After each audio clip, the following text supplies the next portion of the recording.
Can you believe it? We are 2 days away until Nebraska football. Matt Rhule kicks off his coaching career with the Cornhuskers against Minnesota on a Thursday. So in this video, we're just going to break down the Gophers team-wise, and we're going to talk about pregame. How do we win? How do we lose? Some keys to the game, players to watch, everything involved. So before we get into it, just want to remind you guys, hit the subscribe button if you don't want to miss out on anything related to Nebraska football, pregame, postgame, live streams, recruiting updates. Man, it was really fun to cover Nebraska football all offseason long for you, but the content's just ramping up right now. I can't wait for it.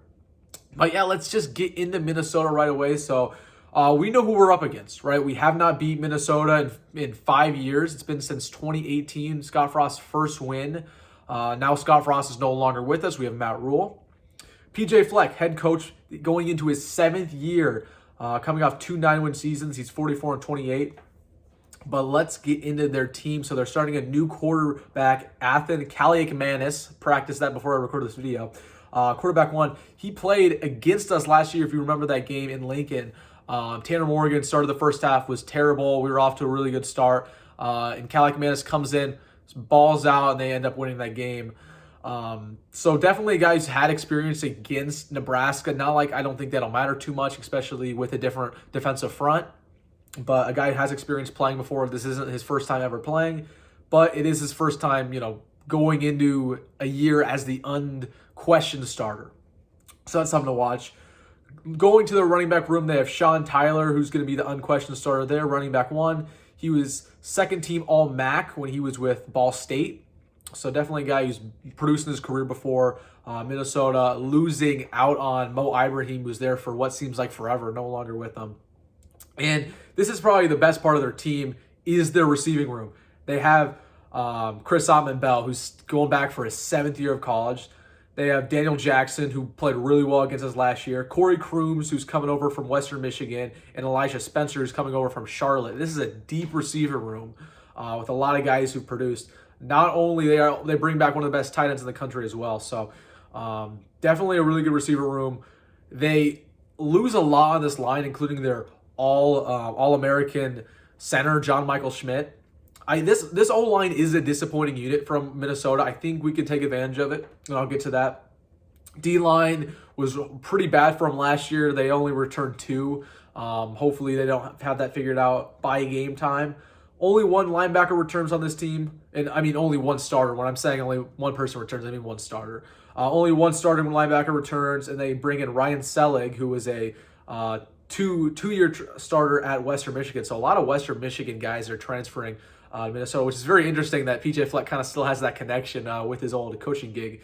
And then the secondary. This is the best unit on the team. Besides the receiver room, this is the best unit on the team. It's been that way for a couple of years. Newbin and Wally are guys coming back for them. Studs. Those guys are studs. Those are guys that you're going to hear about at the end of the year, having all Big Ten honors and going, considerably in the NFL draft. They also get Tyler Bright from Georgia Southern, who was pretty good for them. He played against Nebraska last year. So, again, another guy who has experience. He was one of the better players on that defense when they came into Lincoln and beat us. Sealed the deal in the Scott Frost era. So that's the rundown on Minnesota. Roster-wise, they're all right. Nothing, there's not really a player on this roster that you look at and say, okay, this is a stud. This is a top player in the country. Like we've said the last couple of years, whether that was with Mo Ibrahim, whether that was with Tanner Morgan, who, although, he wasn't the greatest quarterback, but he was there for so long. He was so accustomed to being quarterback 1. They've had a lot of great receivers go through the program, whether that's Tyler Johnson or Rashad Bateman. So they don't really have that guy this year, kind of the unquestioned leader of the team, but definitely a lot of talent still on this team. I think they are more talented than us, just from a production standpoint. They do have more guys who have produced in their career. They have more guys who've produced in a Minnesota uniform. So that's something to watch out for. I think it's worrisome. I think Nebraska has a bunch of guys who have produced in their career, whether that's Jeff Sims, Billy Kemp, for example, but they just haven't produced in a Nebraska uniform. But let's get into the keys to the game for Nebraska. My keys, I have about 6 listed here. How do we win this ballgame, right? We've started off against Big Ten opponents for the last 3 years, lost all of them. And they were all on the road. Okay, lost to Ohio State in 2020 at Ohio State. Got blown out by them. Lost to Illinois at Illinois. They had a brand new head coach in Brett Bielema. Lost to them. And then we lost to Northwestern, who ended up being the worst FBS team last year in Ireland. So we haven't won an opener since 2019.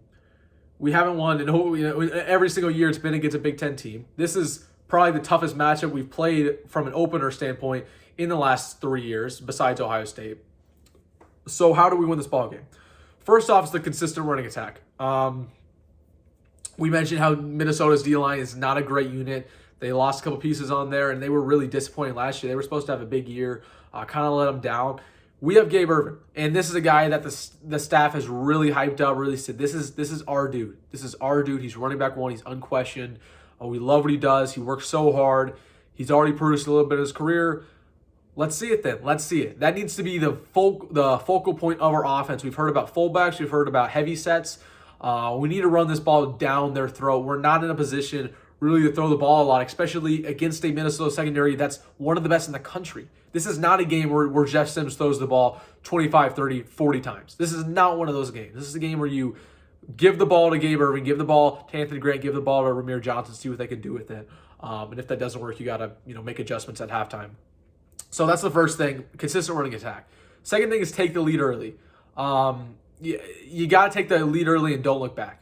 And I know we did this when we played Northwestern. We did this when we played Ohio State. We've always had the lead early. We always seem to give it up. But I think specifically with this coaching staff, and you see all the statistics, like when Matt Rhule leads in the game, his odds of winning are like 90%. Ridiculous statistics.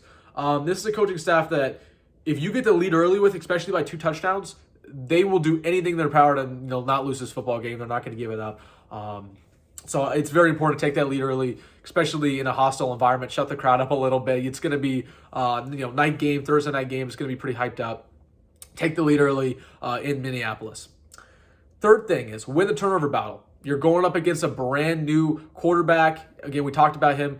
He's played before in his career, but he's a guy who's still not completely seasoned, not completely used to playing at a Power 5 level. He's going to make mistakes. He's going to throw some bad balls. He's going to throw some 50-50 balls. You got to pick those off. And by the way, you have a bunch of talent on your defense, especially on the D-line, especially on the edge position. Force some fumbles, make some plays, take advantage of those, right? Don't give it right back to them like we have so many times. If you get a pick and you're inside the 35-yard line, score a field goal, score a touchdown. And don't leave opportunities as opportunities. You got to convert on them. Fourth key to the game. This is a big one. Win the battle of the trenches. Now, I don't think we're personally going to accomplish this key. Again, I'm waiting and seeing when it comes to the O-line, when it comes to the D-line. We're talking about an O-line unit that hasn't been great for Nebraska in the last couple of years and still has a lot to prove. We're talking about a D-line unit that is potentially starting a true freshman in Cameron Lenhard. It's not a deep unit there either. But in order to beat a physical team in the Big Ten West, you have to dominate the trenches in some part. Rewind the game to Iowa. In the last game of the year, when we beat Iowa, we were dominating them in the trenches. The O-line had a big game. Garrett Nelson, the D-line, had a huge game. They forced a bunch of turnovers. I'd say the number one reason we won in that game, besides maybe Trey Palmer and his excellence, was the trenches absolutely dominating against Iowa, who looked shell-shocked. That's what we're going to need to do again here. Again, Iowa, Minnesota, very similar teams. Number 5, this is my 5th key to the game, and it's simply have a memory of a goldfish. If you're not familiar with that term, it just means goldfish have a memory of like 5 seconds. And a lot of times when I've watched Nebraska football over the last 5, 10 years, 20, whatever, right? We tend to make a mistake and we get so hung up on it. And it impacts the entire game. And we've seen this from the Scott Frost era a million times when he was the coach here, was that they would be rolling in a game and they would make one mistake and the heads would drop on the sideline and they knew it was over. I remind myself of the Iowa game in 2021 where we were up a couple scores in that game. We had the block punt, they returned it for a touchdown, and at that point in the ball game, you knew it was over. And that's a mentality thing. And that's why Scott Frost wasn't a great head coach, was because he lost the team from a mental standpoint. That's why I hope Matt Rhule can kind of bring to this team, like, if you make a mistake, it's okay. You got to forget about it. You got to forget about it. Move on to the next play. That's so important. And the psychological standpoint of it impacts football so much and so not talked about.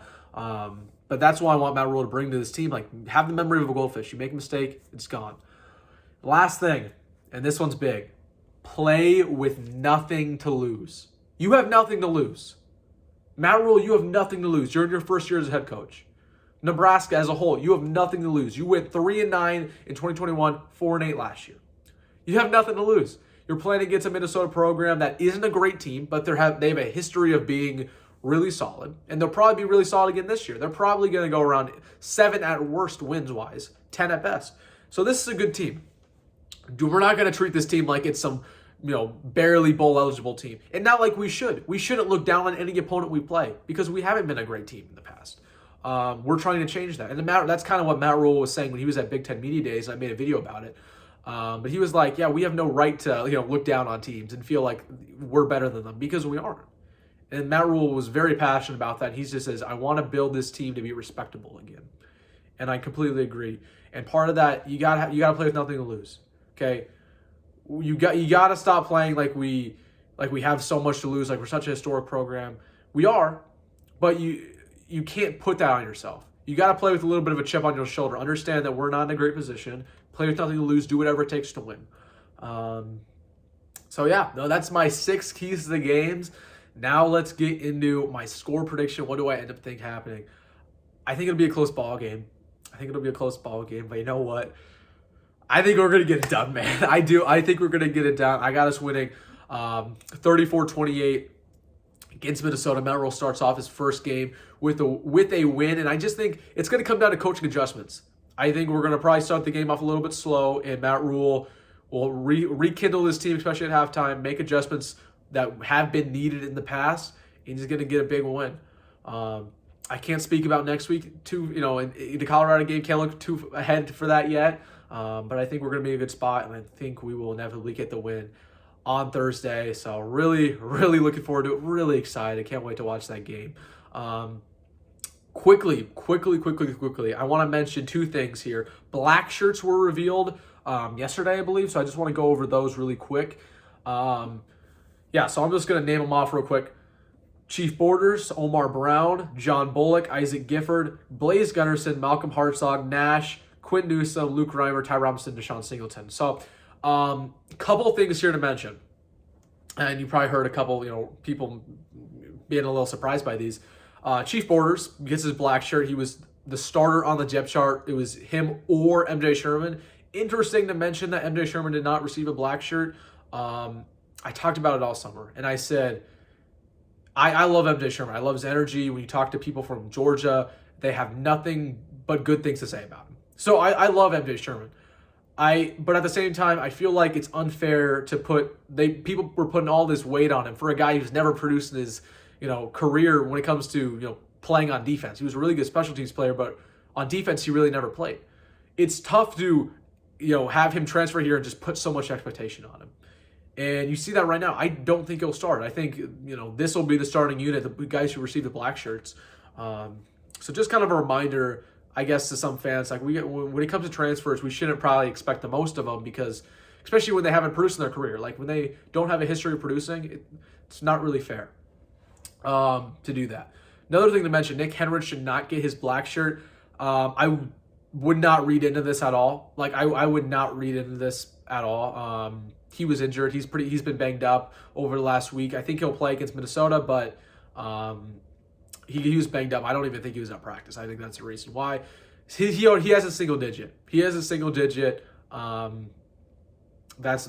will get his black shirt when he returns to practice, when he's back to healthy. So yeah, don't read into that at all. Last thing I want to mention is Deshaun Singleton got his.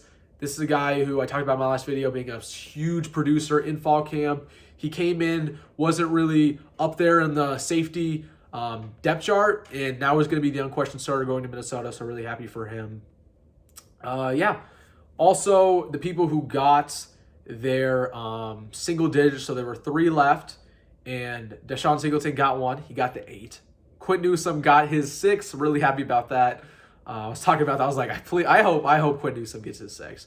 And then Ty Robinson, who I predicted as well, he got his 9.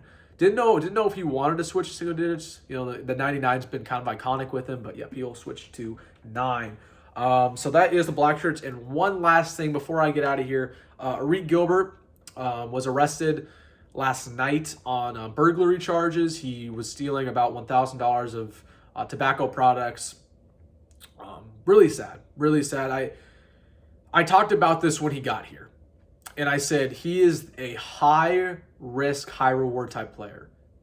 Same thing what I said with Xavier Betts, and I said there is an opportunity where this guy's a really high draft pick. There's also an opportunity where he flames out and he doesn't do what he needs to do. Right, same deal. He was a guy where it's never been his physical ability, it's never been his production, it's been everything off the field. Everything off the field. Struggling to go to practice, struggling to be consistent, struggling to really find a role on the team. And this one, yeah, you just kind of see it all culminating. Sad, not entirely unpredictable, but definitely really sad. I'm praying for him. Hopefully he figures it out. So just wanted to mention that really quick. Nate Borgercher and Thomas Filoni will be your starters. Interesting to see who steps up in that running back or that tight end room now that he's gone. Not like he would have played anyways. The NCAA was not going to give him his waiver, so not really a huge loss for Nebraska. They were already anticipating to not play the season with him anyways. So, yep, that's Arik Gilbert. Just wanted to mention that. Man, that's it. That's it for the video. Thank you guys for watching. We do have a live stream coming up after the Minnesota game. Excited for that one. Definitely come in here. We'll chop it up. Hopefully we're talking about a win. Really excited. But yeah, that's everything for you guys. So as always, go Big Red, go Matt Rhule, and see you guys in the next one.